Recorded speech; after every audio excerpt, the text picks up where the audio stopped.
na, nagre-record na.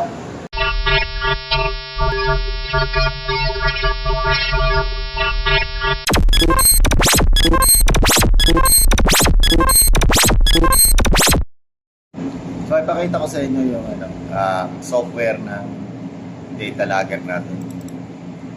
Kasi kagandahan ng may data logger na pag i-monitor natin yung makina natin o yung motor natin, meron tayong trend na makukuha. So dito sa graph, ito yung current, color red, ito dito voltage. So yung voltage halos umaabot 500 volt. Ayan, from 450, minsan nagda-drop yung voltage dito sa oras na to. Sa oras na to, tumaas yung voltahe. Sa kabila is current, ito yung ampere. So from dito sa 350, yung starting ng motor,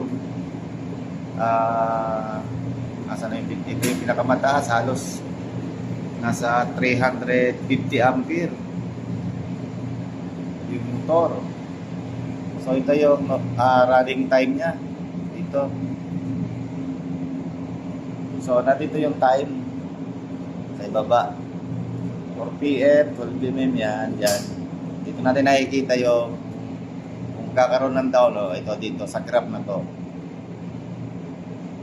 Yan, nag-stop yung motor niyan. Bali, bigla bumagsak.